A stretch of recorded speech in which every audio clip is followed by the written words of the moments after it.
Welcome back. Another episode of Gridiron Jungle. Two favorite sad Bengals fans back at it again with you. My name is Kieron, better known as Rich. Joined by my brother Phil. Phil, what's going on, man? What's How going you on, feeling bro? today? And got a little case of the Monday blues, but we pushing through. Some way, somehow, got to find a way not to let the Bengals dampen the mood. So you know how Nah, when you go to work and you got to leave your personal stuff at the door. I'm trying to leave the Bengals at the door for the personal life right now. So you a better man than me because I'm not there yet. I'm I ain't stuck, there yet. man. I'm just trying to talk to myself. I'm trying to coach I don't even myself have up. I don't even have that mentality right now, man. I'm upset. I was talking to moms earlier. She was like, I'm about to be like you. I just can't even talk about it. You know it's bad when moms is hot Nah, at the for real. Bengals and all this other nonsense, man. But we are back again. Thank you for tuning in as always, regardless of the outcome. We appreciate you for tuning in for your Bengals information, your Bengals feedback, whatever. I can't even talk today, man. I'm so distraught. Please remember to like, subscribe, share. We can't do any of this without you. So for everybody out there that takes the time to listen, to subscribe, to share with people, comment, the whole nine, man. We really appreciate y'all. We are back again. We just finished week 5. I need to change Yep. this banner. If you're watching on YouTube, I'm gonna change this in real time. It definitely says week 4, Bengals at Ravens, but in all actuality, it is really going to be week 5, Bengals at versus Ravens. Um, Baltimore took a trip inside to Paycor Stadium this past Sunday, and we literally snatched victory, or we snatched defeat from the jaws of victory. Man. Um, Two separate 10-point leads late in the game. I think we're up 10 with 8:33 left. Mm-hmm. And given how the game was going, you just didn't think if you've been to enough game, it doesn't have to be Bengals games, but if you've been to enough games or watched enough games in person, you just kind of have a feel for the flow and how things are going. And that just felt like one of those games where you just knew you were going to win. Phil and myself talked before the game on a gambling note. And he loved the over hit. I saw it live right before Jamar scored his second touchdown. The over was 66 and a half. And I said, oh, Mhm. that's money. Give me that. Because there were 59 points total at that point. Right. 59 points total at that point. Jamar scored, extra point made it 66. And I knew there were going to be more touchdowns just the way the game was going. Just a little mix of gambling. But the whole point is if you watch that game, you knew the flow. You knew the points were coming. You knew how it was going to go. The defenses weren't stopping anyone. We were carving up their secondary. Lamar was just making insane plays for them. But Phil, Bengals are now 1-4, Mm-hmm. 0-1 in the division. We talked about these division games. Yep. What were your overall thoughts on the game yesterday, brother? Man, I honestly don't even know where to start. You talked about being 1-4. I guess we could start there. In those 4 losses that we've lost by a total of 15 points. It just kind of shows you how narrow the margin of error or the margin of victory or defeat can be in this league. To lose 4 games by a combined total of 15 points is crazy. Like it's probably, I mean, I don't know, but it's got to be probably one of the smaller amount of points that any team has lost 4 games by, I would think. And not only are we in last place in the division, we're also in last place in the entire AFC. So quite a hill to climb there. But just really frustrated to see a game where you score 38 points and don't win. Just kind of speaks to the mismanagement of the game. But overall takeaways, the offense had another impressive performance despite, going away from that balance that we saw the last couple of weeks. And the defense, in my opinion, had timely stops today. I think both sides of the ball. I mean, you had a special teams blunder, but I think at the end of the day, offense and defense did enough to win that game. And You know, we often refer to Michael Lombardi, who we both love to listen to. That was coaching malpractice that we saw yesterday or Sunday. Yeah, yesterday. And it it it it's just really frustrating to watch your season essentially hang in the balance and your coach play conservative or just not you talked about knowing the flow of the game. It was like Zach wasn't watching the game. It was like he didn't understand the flow of the game. Like, I mean, it was like you were playing the entire game of Madden, and then you had to use the restroom, and you couldn't pause, and someone had to take over the game for you. It was like he missed the beginning, the first 4 quarters. I don't know. It was wild, and I really don't know what my overall takeaways are. I just know I'm disappointed. That would be the overall takeaway right now. Yeah, before I give a couple thoughts, do you think that the Burrow interception made him nervous to call another pass play in overtime once we get the ball back on that fumble? Do you think that's what kind of sparked the 3 runs in a row? I read his explanation at his press conference about his conservative play calling, but it didn't make Right. sense. It was a whole bunch of babble. It didn't make sense. It made no sense at all. Yeah. And maybe before I get frustrated, because I'm very frustrated, um you asked if that was something that he thought about, that interception that Burrow throw. Maybe it was. Maybe it was. But when you've thrown for almost 400 yards and 5 touchdowns and not a soul in the entire stadium could guard Jamar Chase on that field, Single high coverage, Phil. no, I mean, and see, I've tried to hold it in, but I can't. Zac Taylor shows zero accountability in that post-game press conference. He walked up to that podium. He looked those reporters in the face and the fans, I'm going to say, because all those are live streamed. And he said that he called a pass and Joe checked into a run. It was heavy personnel. It was 9 players in the box. Maybe 10 if you count the safety who was defending Yoshi Voss, who Yoshi Voss was just going to run over and block. But let's just say 9. There was 9 people in the box. And you want me to believe that Joe Burrow checked into a run play with 9 people in the box with a rookie corner defending Jamar Chase one-on-one? I'm supposed to believe that?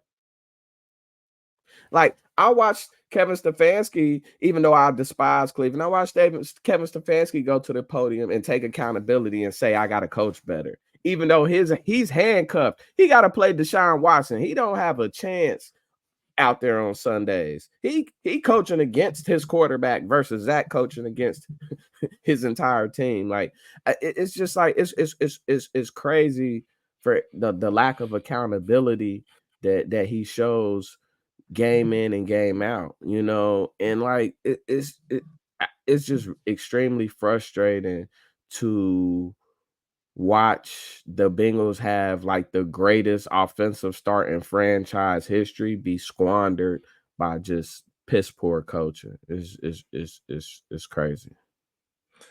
Yeah, man. We talked about it last week where we just said what our defense needs to look like in order to win games. We know our offense can score points, and we just need our defense to score to make a couple stops. We're not going to have an all world defense. We know that other teams are going to be able to score. However, they just aren't going to. Hopefully, we can make the timely stops when they're needed to come out with a victory, and it just didn't work out. It's frustrating because the defense did do what they needed to do against a talented Ravens team. Um, the Lamar double stiff arm on Hubbard.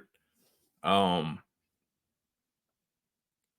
Lamar has 2 career defining highlights against the Bengals at this point.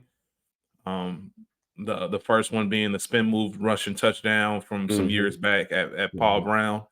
And now this touchdown kind of reminded me of a little bit, if you remember when we went to the playoff game, the Bengals' first playoff win in years when we played the Raiders, and Yep. Joe had one going to, it might have been the same end zone, going to that same sideline on the right-hand side, and then just kind of whipping it. There was in our game against the Raiders, there was some confusion because I remember there's some whistle blowing and things like that. They ended up verifying that Joe was in bounds. It was a touchdown to Tyler Boyd. I'm pretty sure that was Boyd. Once again, I do all of this off of memory, but um, yeah, man, it's I don't know, Phil. I told you I wasn't joking when I said it. Took a nap today, and I was hoping that I overslept the recording because I really didn't want to talk about the Bengals. I tried to watch the game and I couldn't do it. Yeah, I tried, I was gonna do a rewatch today, and it was yeah. just too painful. It was different than the Chiefs game. The Chiefs game, maybe because it was still early in the season. After the Patriots lost, that's the team we wanted to see play. We understand that Kansas City is a tough battle, but Mm-hmm. you felt like you were heading in the right direction after that Chiefs game. So the optimism was still there. This one is just a reality of what we are faced with this year. I'm holding this up. If you can see this on YouTube, streak. Phil and myself, 3-year streak. We got our stripes, season ticket holders. I no longer live in the city of Cincinnati. It does make you, and I'm never going to jump ship on my dogs because I don't care how upset I am with Zac Taylor. The Bengals are the Bengals. That's going to be my team. I'm still wearing Bengal stuff today. The issue is how much time and resources do I want to spend traveling to and from to watch this type of performance? Like, am I better off just watching these games from home, from the crib at this point? I mean, those are the things that bad coaching makes you think about when you aren't in the city, but you have season tickets and you want to make sure you support your team. Um, Now, listen, I'm upset. Obviously, I'm sure I'll be at the games, feeling myself for getting ready to go to New York this weekend. Shout out to our brother Corey. We'll be at the game Sunday night against the Giants. But Phil, you mentioned like you're not. You say you're not sure if we can beat the Giants. I, I Or did I'm you say definitely. that? Was that? I don't want to mix up your words. I've No, gotten no, a no. few messages from No, yeah, yeah. different people. That was definitely in the text thread. I'm definitely not as confident as I once was. You talked about the gambling side earlier in the episode. One of my heaviest bets from this weekend was Seattle -7. I thought there was absolutely no chance that the Giants would be in that game, yet alone win that game. They played with no Malik Neighbors, no Devin Singletary, and they're not a good team to begin with. And Seattle is actually decent, and they handled them on the road. Went to Seattle, played against the 12s. So I don't know anymore. Prime time I just don't in know. MetLife. They're gonna be I, juiced up. I just don't know. I truly don't And know. what's bad about that is you don't give a team like that, and I can't even say a team like that because as crazy as it is as talented as we are, like we're in the same boat as the Giants. Like Mm-hmm. we're not world beaters. We're not nobody. We can't take anyone lightly because we can't No. beat anyone. I Facts. said it. Winning football games is a skill.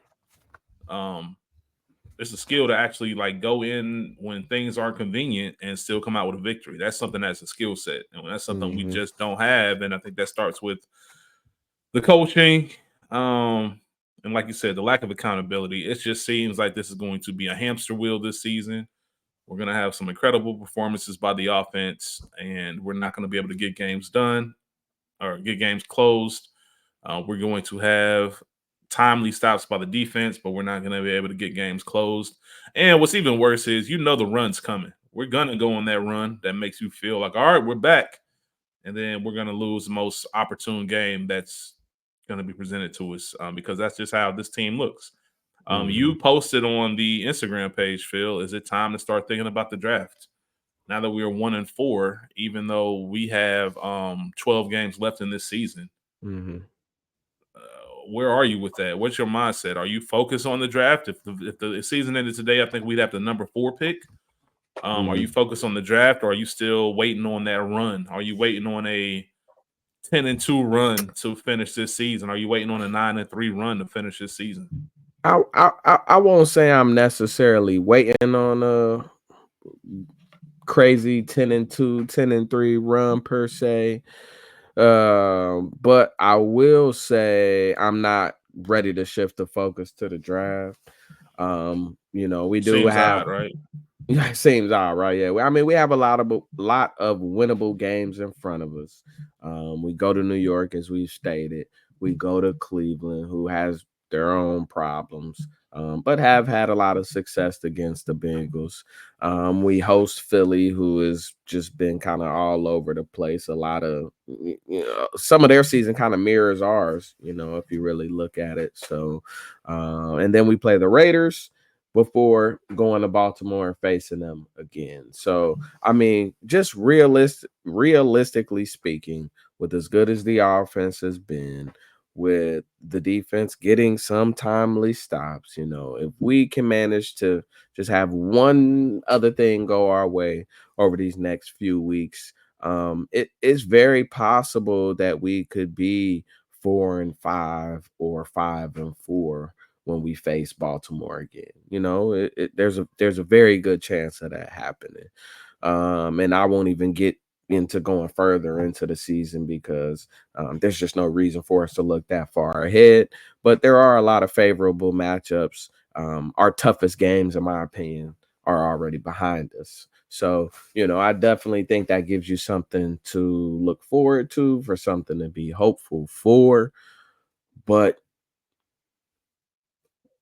there's got to be some change. There has to be some change. I would be an unrealistic Bengals fan if I thought that change would be something happening with Zac Taylor. I know that's not going to happen. As much as I would love for Zac Taylor to go, I know that's not going to happen. And maybe I'll go on my Zac Taylor rant because somebody has to lead the charge. I'm happy to lead that charge. I've been wanting to lead it since the day he was hired. By all means. But you know, the front office has to do something to address this defensive issue. I don't care what you do, but you got to do something. Whether that's making a trade, I brought it up before. I think it was the last episode or the episode before last. We haven't heard anything about Hassan Reddick. He is way too talented of a pass rusher to not be playing football. I, go make a play, go make a splash, do something. Call the Raiders. Is Max Crosby interested in being moved? I don't care what it costs at this point. You have to show this fan base and this team. You got to give them a reason to believe. Like you absolutely have to, because Zac Taylor's not giving anybody a reason to believe. These guys can only believe in each other so much. Something has to change. Like, if I went to work every single day and I felt like my boss was being was going against me, it'd be really tough to go to work each and every day. So I don't know. Something's got to change. Crosby would be. I'm a big Crosby fan because I just enjoy his motor, just the every single play. That energy is contagious. We talked about it. That's just kind of what you need in that locker room right now. It just seems like there's no urgency. And I say that lightly because I think the past couple of weeks there has been some urgency. I think you can tell by the way the offense has performed, even the defense. It was.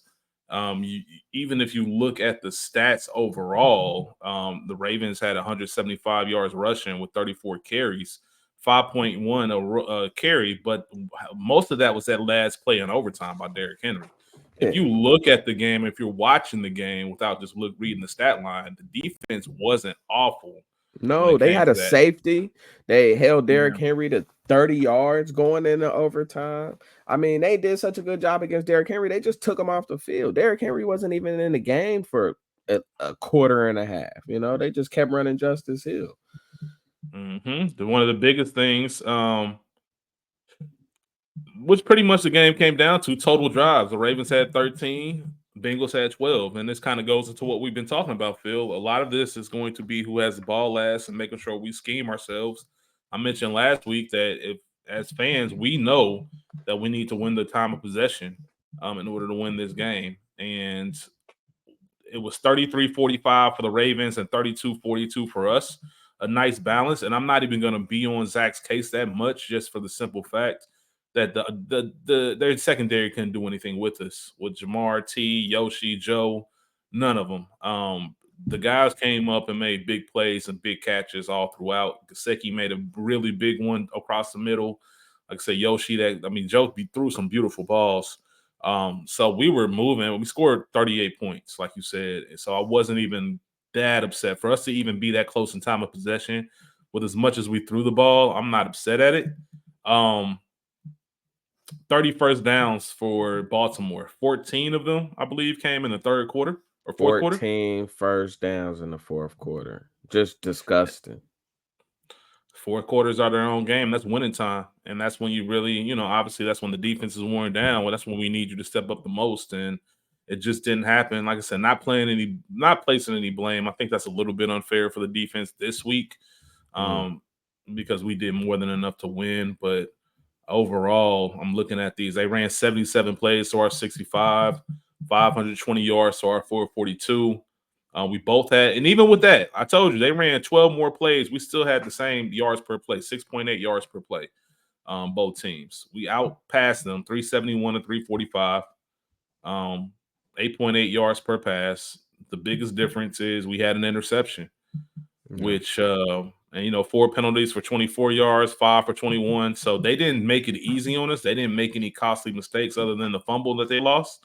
So the turnover battle was 1-1. They had the most timely mistake, I would say, with the fumble that really could have led to us winning the game if it wasn't for our conservative play calling.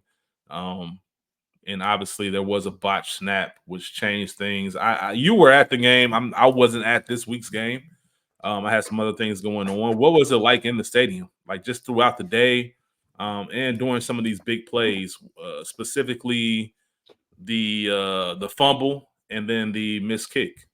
It was absolutely rocking in the stadium. I mean, it felt like a playoff game. I mean, everybody was hyped. I mean, from the start all the way to the finish. Like I couldn't believe how many people, both Bengals and Raven fans alike, were leaving this game early. This was an instant classic. This was a top 5 quarterback battle. As sad as I am today, as frustrated as I am with the outcome, that game was incredible, and I'm so grateful to have been there to witness that because it was crazy. I mean, Lamar Jackson basically throwing for 350 and 4 touchdowns. Burrow basically throwing for 405 touchdowns. It was just insane performance. Jamar Chase looking like the best receiver to ever play the game of football. I mean, it was just a crazy game to be at. The energy was crazy. It really was like a playoff atmosphere. Those divisional games are always crazy. It was truly an exciting time. But yeah, the fumble. I mean, like you would have thought we clinched the playoffs when Lamar Jackson fumbled that ball. Because I mean, we got the ball on the 38. On the 38. I mean, you supposed to, the way that the offense was moving, you supposed to lock it up, take a shot on the first play and just finish the game, Chase Brown finished the day with 12 carries, and 3 of them came those last 3 plays of the game. And like, why would you, like, if you're gonna run it 3 straight times, cool. But like run the type of runs that have been successful. You ran it straight up the middle. That's the one place we didn't have success, was running the ball up the middle, because their middle is strong. Like it just like that was some of the most cowardly coaching I've ever seen in my life. Like ever on any level. Like if you're gonna, like, why do we pay Burrow if you're gonna take the ball out of his hands? Like On a day when he's scorching hot. You really trust you? I love Evan McPherson, but you trust him kicking a 53-yarder over Burrow doing anything, throwing the ball? Like I just don't understand. They had zero answer. The only time they had an answer was, I mean, the interception. Jamar tried to take accountability, said he ran a bad route. No, it wasn't a bad route. He got held. Burrow made a bad throw. Made a bad decision to make that throw right there. And it's just, to take that, to not give Joe a single opportunity, it's just crazy. Again, coaching malpractice. I mean, like, why, if you're gonna run it, like, give it to, like, at least make them think that you might throw the ball. Like, it was like we basically went out there with a poster board and said, "Hey, we about to run the ball. We running it. Cool." Like I mean, it was terrible. They had to be, the Ravens coaching staff had to be laughing after the game. They had to know what was happening and just couldn't believe it. I texted in real time. I texted that to our chat, Phil. I said, "This is a fireable offense. No, absolutely, absolutely. And you talked about, Fireable offense." with us being season ticket holders, if anybody listening has some legal background, knows law, anything about season ticket holders, I feel like I should be able to press charges against Zac Taylor for something like what he is subjecting us to, and like the way that they are not playing to win. Like I should be entitled to something, a larger discount at the pro shop, a larger discount at the concessions, like some money back, like something, because it's ridiculous. Like it's crazy. I don't even know what to say. I'm getting tongue tied just thinking about it. It's just really frustrating. Yeah, and that's why, even beforehand, like talking about today and getting ready for today, I didn't have much to say because it seems like we can just play the other episodes on repeat. Like let's talk about great the offense play. Let's talk about the stats Joe put up. Let's talk about Hmm. Jamar being the best receiver in football. Let's talk about T being back and just being on top of it. Hmm. Let's talk about the trust that Hmm. Yoshi has. Joe making timely passes, timely plays, offensive line holding up, looking much better than what they have in years past. All I of that mean, was true. We just had no Orlando reason to Brown lose is this looking game. like a Pro Bowler. Orlando Brown is having the best start of his career. I mean, he is out there just handling guys. A couple And false start penalties that weren't the most, but they weren't the make or break part of this game. right, It's just them right. trying to time the snap.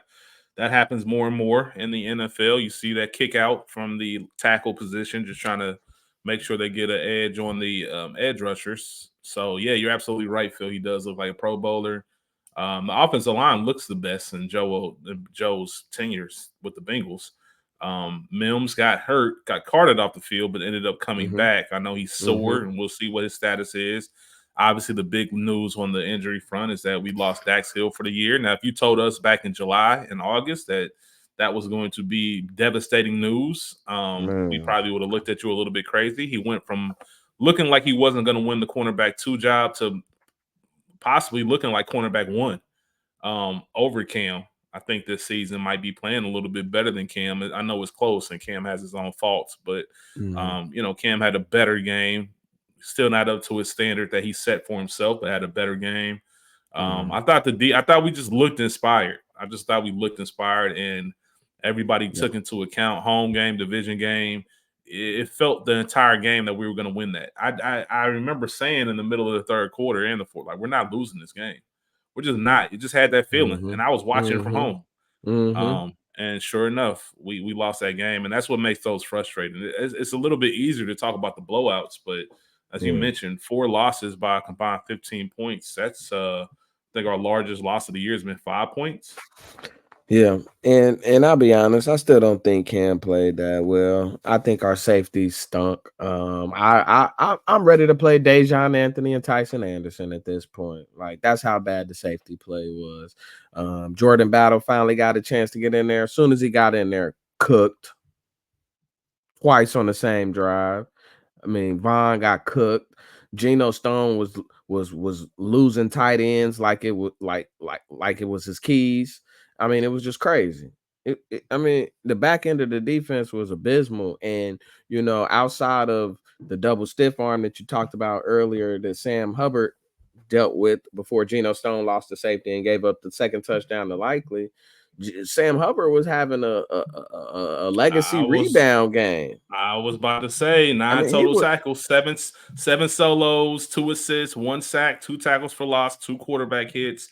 Sam Hubbard might have been the player of the game when it came to defense. you know, We always say people are listening. They were listening, he, Phil. he was balling out. Chris Jenkins played well. McKinley Jackson was added valuable snaps. Having BJ Hill back was huge. If you would have told me that we would have forced them to punt the ball, that we would have had a safety, that we would have had a takeaway, it's just no way you would have been able to convince me that we lost the game. It's just no way. And I I don't know. I really want to know what it would take for the Bengals to fire Zac Taylor. I really want to know what it would take. He was never deserving of this job in the first place. I mean, he is a fraud. Like, he was hired because he was supposed to be this offensive mastermind, this offensive guru, and we're just now getting to the point where we're consistently dropping 30 points a game. We should have been doing this. You know what I mean? And you look at him. You look at his time as an offensive coordinator when he had those 5 games in Miami. He went 2-3. Offense is averaging 17 points per game. Then he goes to UC, gets another favor. He's the OC there. They go 4-8. Offense is poop putt. He goes and he's the quarterback coach for McVay, gets to ride Goff's coattails while he's having success with McVay and somehow gets this job. Like, as someone who interviews people and makes decisions whether to hire or not hire someone, I really want to know what his interview was like. Like, I've seen Zac Taylor sit up there and talk after every game, before every game, throughout the weeks, during drafts. He has never said anything compelling to me. He has never said anything to get me excited. He is not like, I want to know, like, how did we get here? Like, I talk about it. I've talked to you multiple times about it. I've talked to anybody that's a personal friend of mine that enjoys the Bengals. That Super Bowl run was so detrimental to us because it bought Zac Taylor an extension. It bought him all this equity and leeway here with the Bengals. Like, I really want to know what it would take for Zac Taylor to be fired. I really want to know because his career here, 22-22 at home. Like, we deserve so much better than that. 10-21 against the AFC North. Like, that's crazy. Yeah, AFC, he's by far the worst coach in the AFC North, and that includes the division with Stefanski, which is crazy to say. Yeah, Zach's interview must have been in Jupiter, Florida. It had to be in Jupiter, Florida, at the same masseuse that Robert Kraft liked to visit. And maybe he saw Mike Brown. Maybe he saw Mike Brown doing some questionable things that he's using over his head because that's the only thing that I could think. He knows where a body's hitting or something, but if you're a Bengals fan, you know how this works. You know it's going to take – I don't know what it's going to take for him to lose his job, but Mike Brown and this front office does not believe in canning coaches. And I'm not a fan. I want to be clear. I'm not a fan of people losing their jobs either, but you do have I'm a a job fan to of Zac do. Taylor losing his job. Yeah, That's what I'm a that's fan of. Yeah, but I'm sorry, I didn't mean to cut you off. I'm not a fan of that Nah, either. you good, bro. I don't have anything to right because it's as a Cincinnati sports fan, not just Bengals, but as a Cincinnati sports fan, you finally get a little bit of juice when you see the Reds do something that's smart. Like when that Terry Francona news was announced, I texted you, Phil, and I said the front office is using their brains. Like, I really can't. Yeah. And I wasn't being funny. Like, I was really in shock. Like, I can't believe we made that hire. I can't believe we did something right. That's going to put our young Reds team in a position of, I'm calling it right now, NL Central champs. Watching playoff baseball right now, it's electric, and I can't wait to be back in that atmosphere. It's been since 2012. No, we played in the wild card against the Braves, a few years back or whatever. Mm-hmm. We went down to Atlanta. We didn't even have a chance to have a home game because we got swept. Didn't score a run. Didn't score a run the entire series. So that's a little bit different. We snuck in that one, but either way, it feels good to know that someone's listening. And I don't know if we're going to have that same preferential treatment with the Bengals. I like I said, we're going to be on the road in New York. So you and I will be in the building for that. I've already joked and said I'd rather just go to the Yankees game on Saturday night and just watch the Bengals game from a bar versus being in the actual stadium, even though we're traveling for the game, but it is what it is. That's just my frustration. I'm never going to jump ship on the Bengals, but man, I'm upset. But we have that game coming up, and then they play at Cleveland. Like I said, I live in Cleveland now, and I'm genuinely, do I want to spend money on the game? Do I want to go see this toilet bowl of a game? Especially with my last few trips to Brown Stadium, they haven't fared well for the Bengals. After that, we have Eagles at home, which is a toss-up. The Eagles are in the same boat as we are. They just have one more win on the season. Then we have the Raiders at home. And then I do plan, since I missed this Ravens game, I do plan on being in Baltimore. Shout out to Big Sis. She lives in Bmore. I plan on being in Baltimore for the Thursday night game. So, yeah, that's a run of games that I'm dedicated to going to and seeing. And just want to see better products, see wins. I just can't even be mad at the product. It's just we're stopping ourselves, man. I I don't know, y'all. I don't really. I wish, and I apologize in advance, man. I don't really have much to. I don't know what else to say. Like I don't feel like going through the plays and all that. We saw the game. We know what happened. We just know we were supposed to win that game. We saw how amazing Joe played. T, Jamar. I mentioned everyone before. Everybody showed up. Couple minor penalties. I don't think there was anything that was overly egregious. I guess the one thing is Lamar. Lamar makes that play on almost everybody in the league. So I can't be super mad at Hubbard. Does he make it on Trey? In some form and fashion, yeah. Does it have the same result? Maybe trade. Like, listen, I don't know, man. Sometimes Lamar is just Lamar. There was another play Lamar had when he who was it that dove at him and he just kind of jumped over. He's just a natural reactive athlete. Like that's just I don't know, man.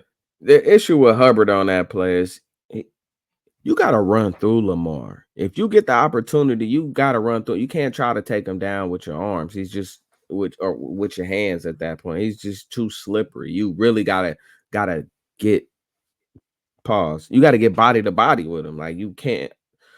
You just can't take that type of approach with him. It's yeah. He's gonna be on a lot of highlight tapes for sure.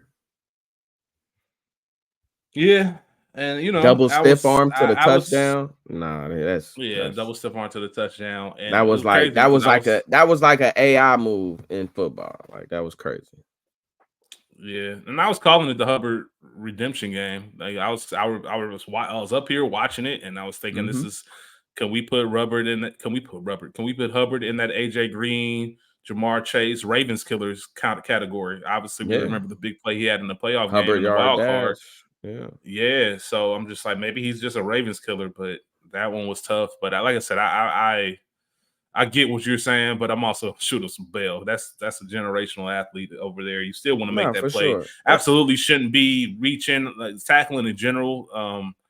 Tackling is done with your legs and your hips, not your hands. If you start reaching at people, then you're in a bad position. I don't care if it's Lamar or not. I guess going back to it, you know that you're playing Lamar, so there should be game plan and strategy throughout practice entire week of how you're going to approach Lamar. Like when you get close to him, yes, he has the ability to run. So how are you going to approach that? Are you going to box him in? Are you whatever it is? You can't be grasping for straws. Like I said, bad hold. Go ahead. Oh no. Go ahead. You said bad. I was going to say bad hold by Rinko, who also had an incredible punt in the game as well. So it's just you can't. Which set up that safety. Yep. Which set up the safety to begin with. Which. That's why I said I don't want to put him as a scapegoat or use him as the fall guy because this was really about coaching, and nobody's going to change my mind on that. No, not at all. And I mean, yeah, I didn't want it to sound like I was digging on Hubbard because I did think he had a great game outside of that. No, you good. And I know everyone loves to praise Mahomes, but in my opinion, Lamar is still the most dangerous person in the NFL. I mean, I know Pat is a 3-time MVP and Lamar is a 2-time MVP. No, actually, they're both two-time MVPs, but I think Lamar is the most dangerous player in the entire league, and he proved that once again. So hats off to him. Burrow was dang near perfect. Jamar Chase again. Nobody can guard him on that Baltimore team. Literally, they had no answer for him. T still makes everything go. You talked about the balance and the reason why I was off balance. I'm not going to dispute that. We talked enough about the defense. The secondary stinks, especially with Dax Hill going down. Really frustrating there.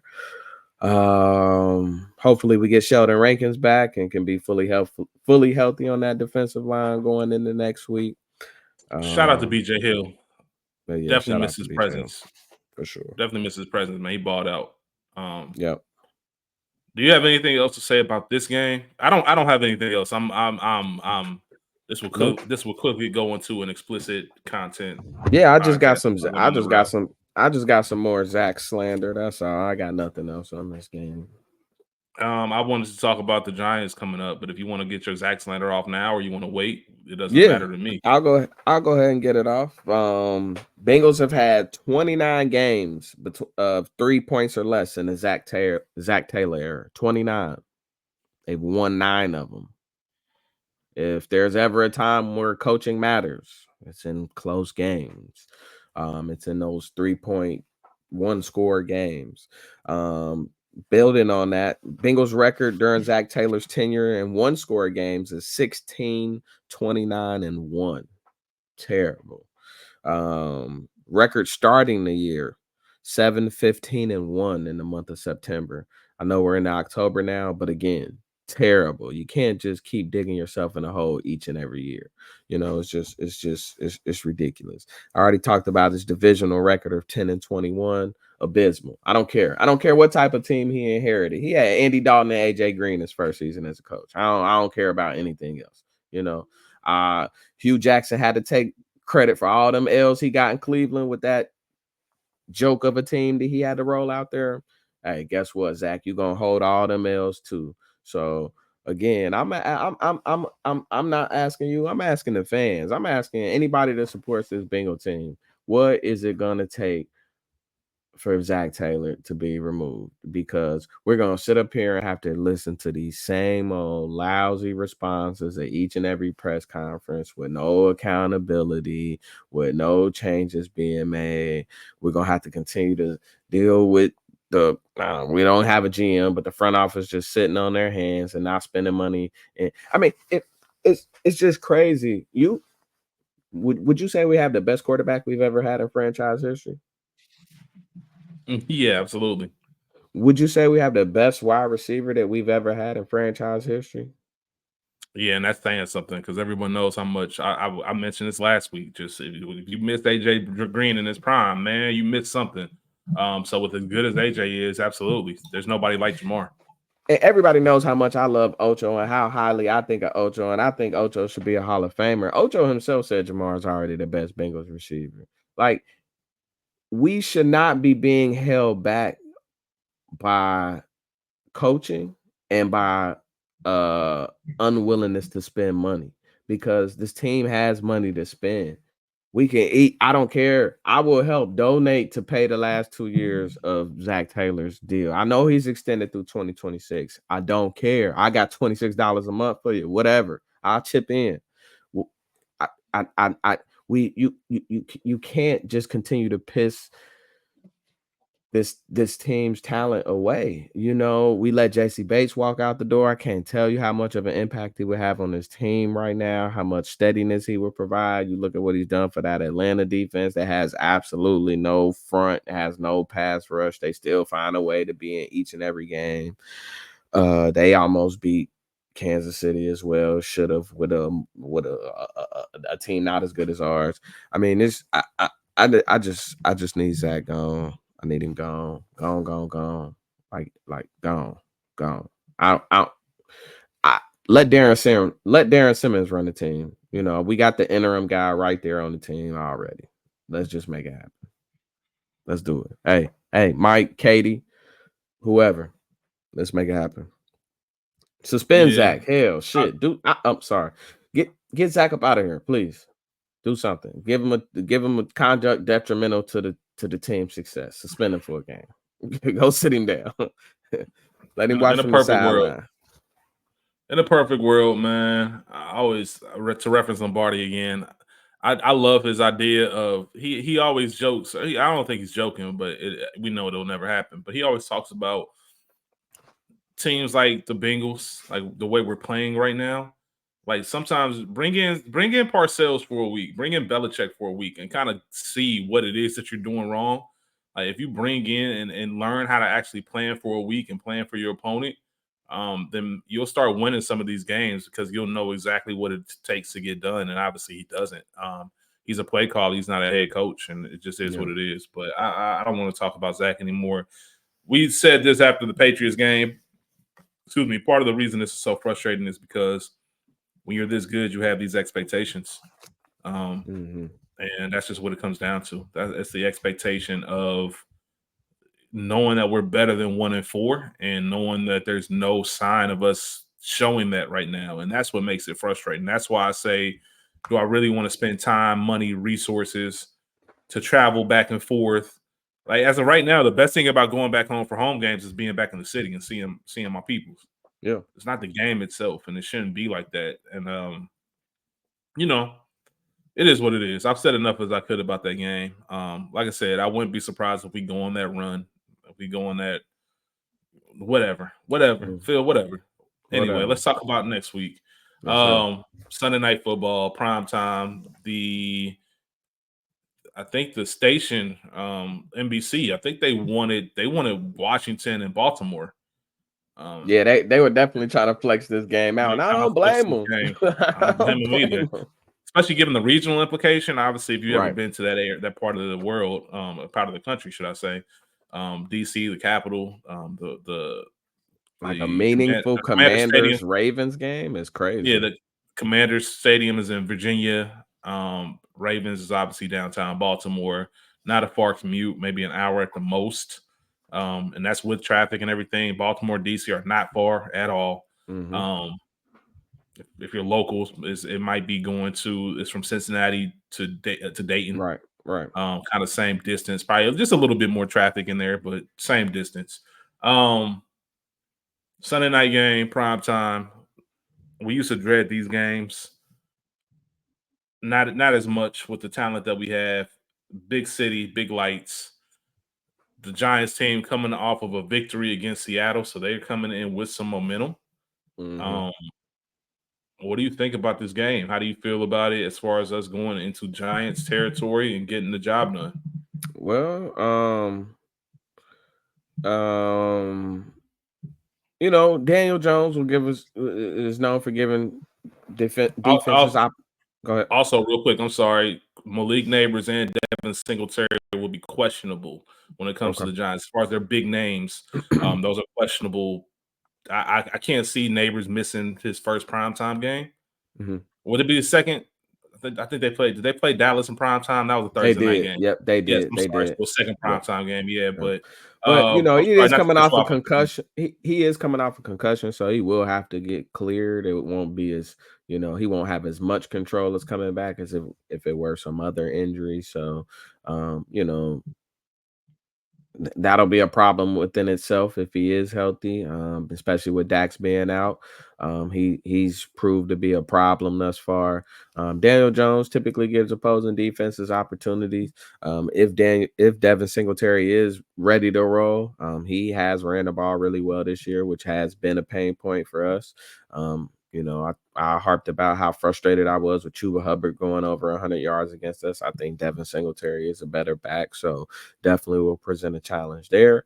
But I think the biggest thing is we have to do a better job coaching. We have to do a better job managing the game. We have to do a better job of not just calling plays, as you stated.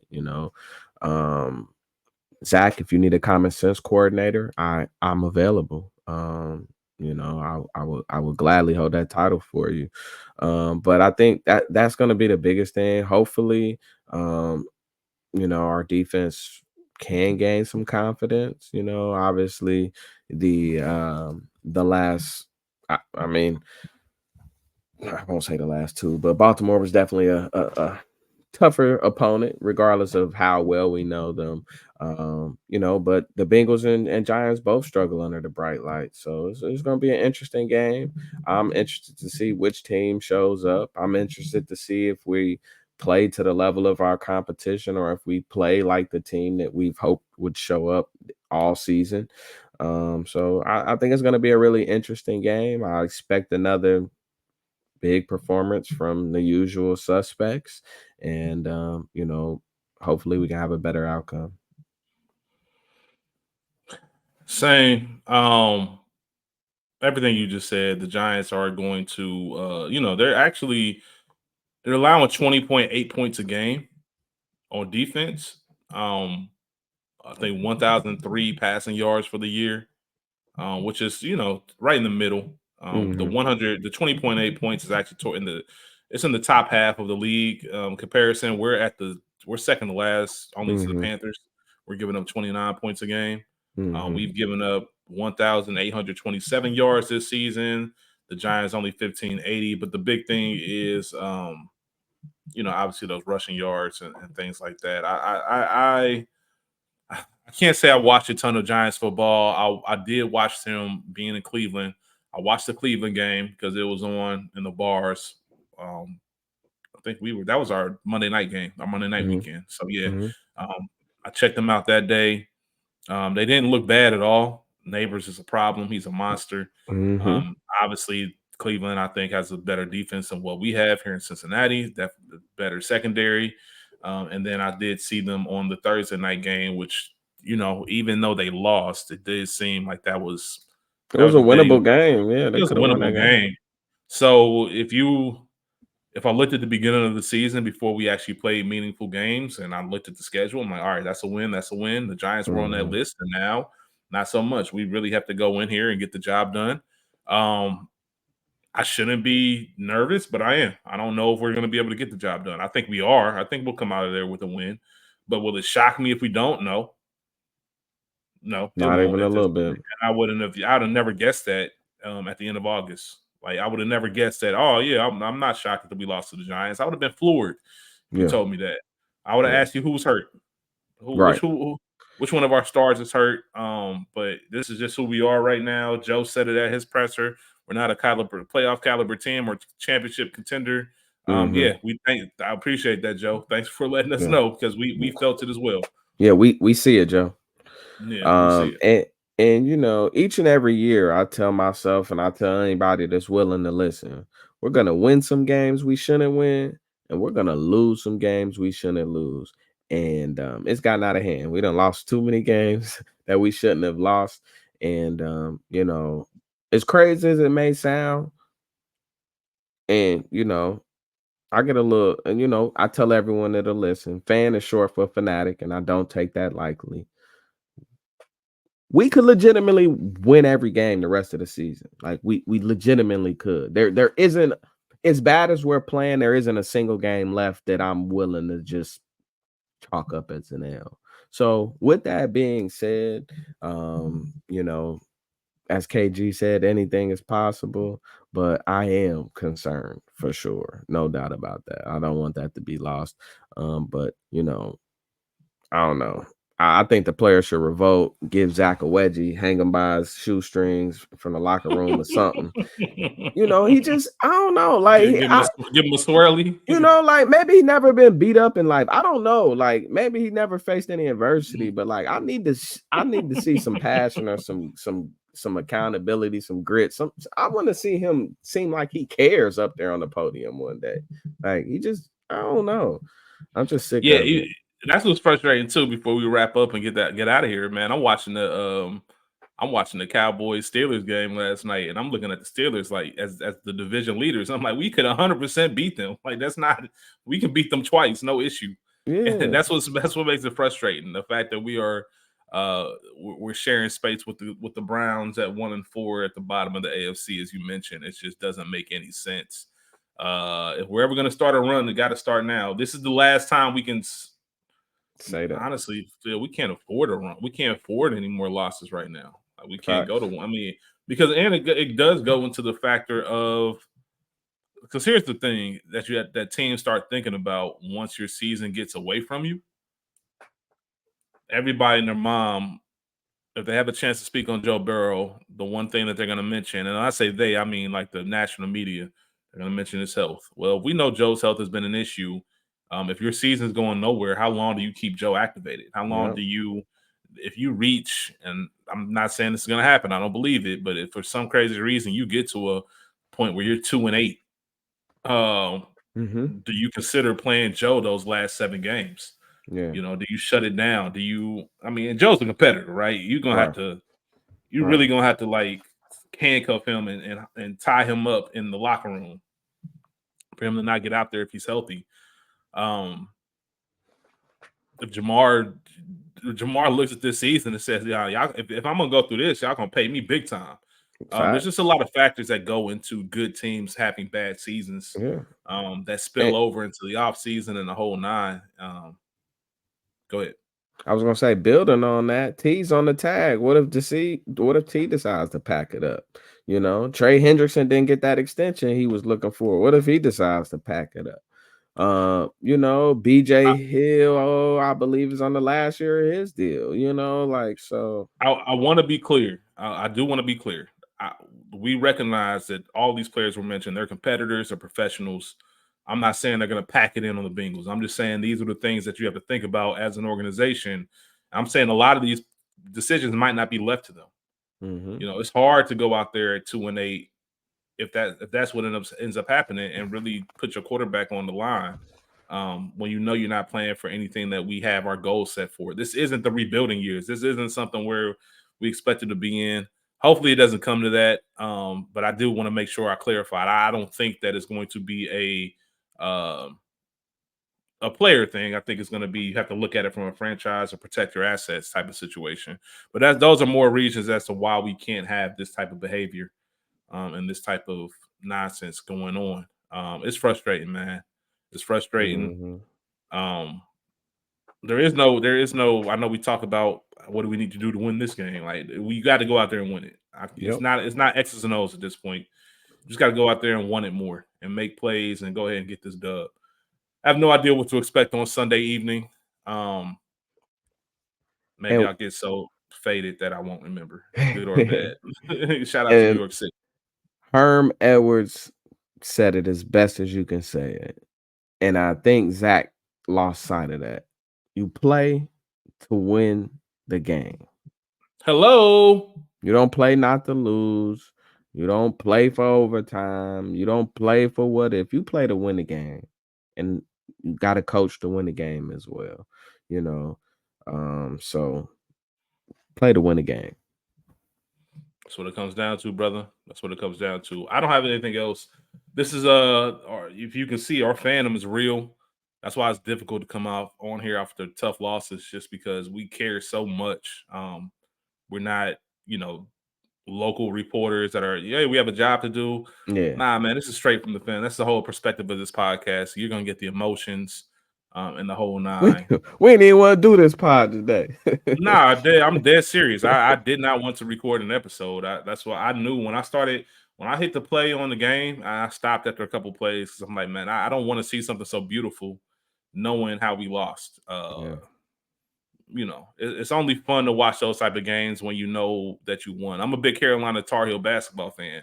It's easy for me to go and watch the Final Four game against Oregon in 2017, even though it was a nail biter, and it still makes me anxious watching it, even though I know the results. But at the end of the day, I know we won that game. We won that game off offensive rebounding, off some missed free throws. Oregon and Dylan Brooks bum bleep could have easily went to the championship and played Gonzaga. We got them up out of here, and then we ended up beating Gonzaga the year before. But in that same breath, that's exactly why I don't watch the year before in 2016 when we lost to Villanova, because I know exactly as great of a game that was. I know how it ended.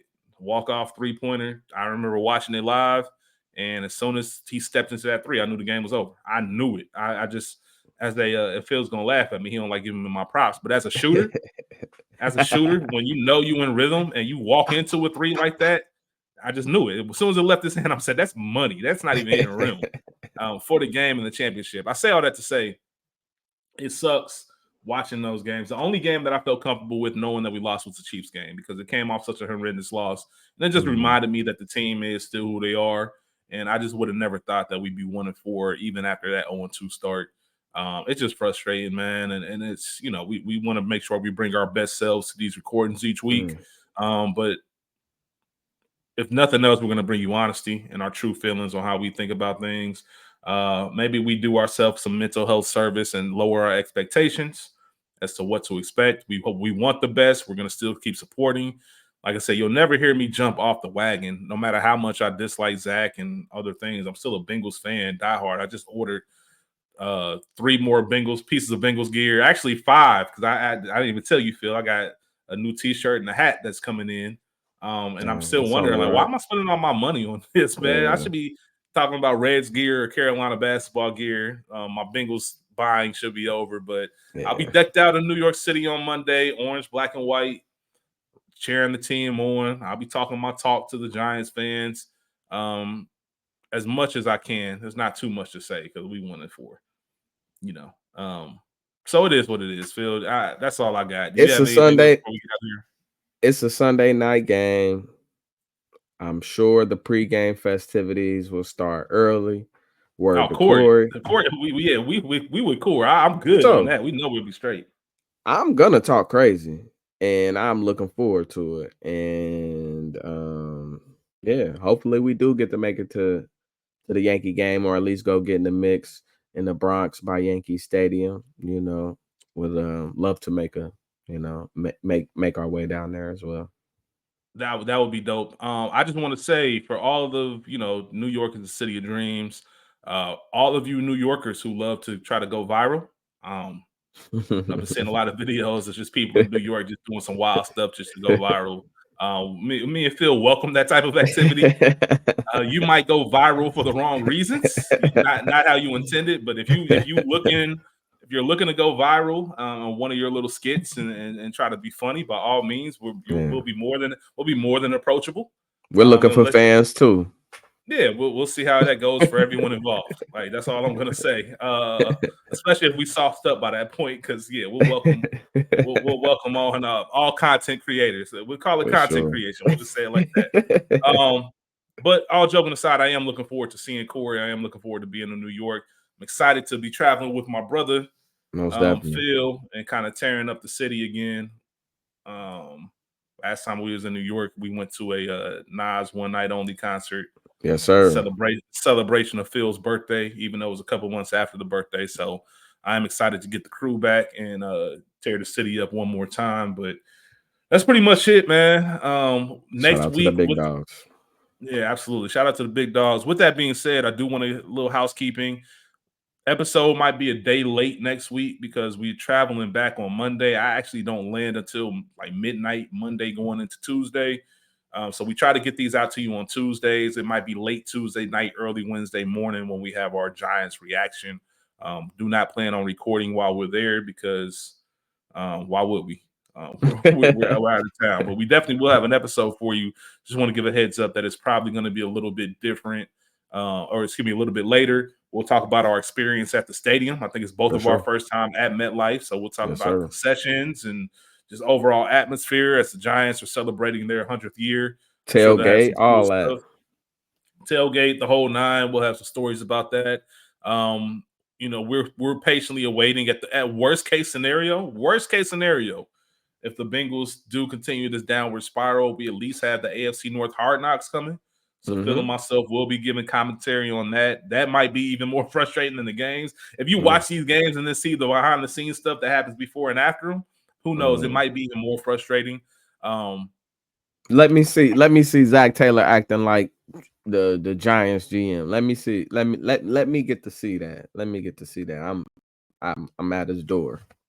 Yeah, so I'm saying all that to say we have more content than just game reviews. As soon For as they sure. announce when that first episode is going to release, we'll make commentary on it. Hang in there, Bengals fans. Hang in there.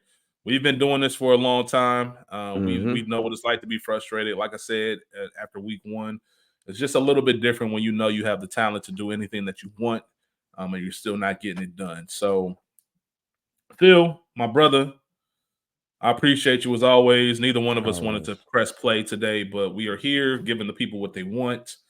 We will see y'all sometime next week. Like I said, probably Wednesday or so. But until then, as always, Who Dey? Who they?